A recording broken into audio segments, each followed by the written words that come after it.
Saya buat uji kaji gunakan USMU DJ Mobile 8 fitur atau fungsi Siri 2 berbagai macam gadget dari mula cara ambil gambar sampai video pusing kiri kanan atas bawah dan sebagainya.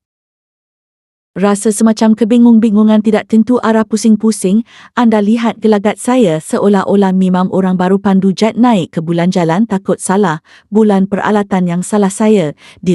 Saya rasa salah itu hebatnya teknologi DJ yang dapat kawal pantau pergerakan kita tanpa ada pembantu buat kerja.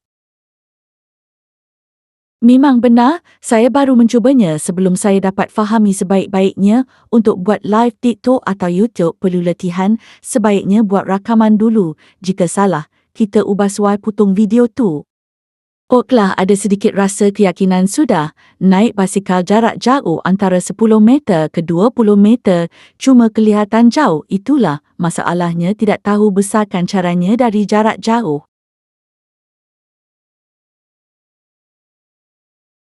Saya datang dakati hampiri untuk lakukan sesuatu fitur semacam saya. Tidak yakini alat ini kawal secara otomatis sendirinya. Itulah kesukaran kawalan jarak jauh, saya tidak tahu lagi. Saya cuba fahami fitur-fitur kawalan jauhnya. Sayangnya tiada ada alat kawalan jauh di tangan saya. Inilah barangkali kelemahan alat ini, perlukan kawalan jauh sama ada suara dan memberikan gambar jauh dekat di ujung jari macam drone kawalan jauh.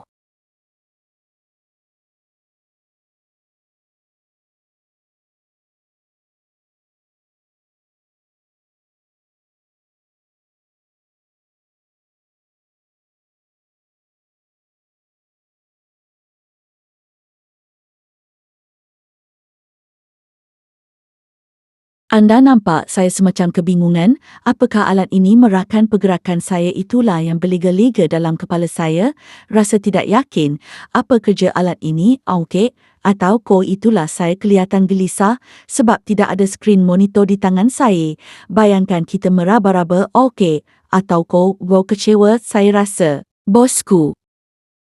Tapi saya tetap buat cuba hasilnya, kita lihat bersama-sama, okey juga bosku. Saya naiki tunggang basikal, secara santai ya bosku, gam juga rupanya, suku kira berbaloi juga alat ni bosku. Hati-hati nanti jatuh, sebab rasa masih tidak percaya alat ni buat kerjanya. Ikuti saya tunggang basikal, saya tidak kesorangan, rupanya ada rakam setiap gerakan saya. Dia pantau bahaya juga alat ni, kawal pergerakan kita, jaga-jaga jatuh.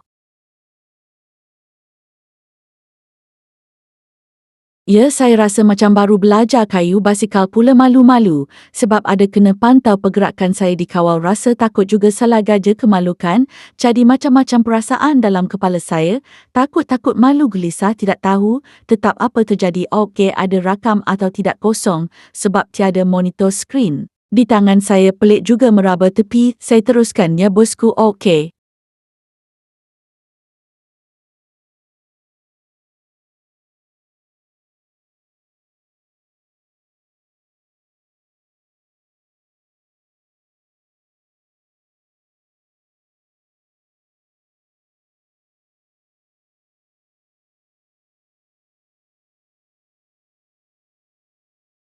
Syukur latihan ujian tamat baik sekali, rakamannya tepat masa sebenar, tapi ini bukan live bosku, rakamannya.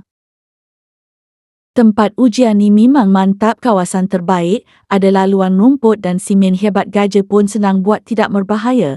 Kalaulah di tempat terbuka lebur raya, memang suka buat alat ni, dia perlu ada orang kawalnya, bukan macam drone 100% kita kawal jarak jauh, dan fiturnya juga hebat, sesuailah dengan harganya di bawah. Satu ke untuk stabilkan kamera atau telefon, ambil video atau gambar dan sebagainya, berbaloi jugalah.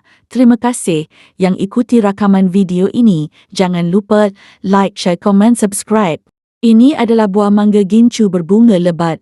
Bosku, pertama kali saya nampak bunganya lebat. Rupa-rupanya mangga berbunga di musim panas terik kemarau. Baru saya faham bosku. Sila komen dan share, kongsikan pengalaman saya terkait buah mangga gincu.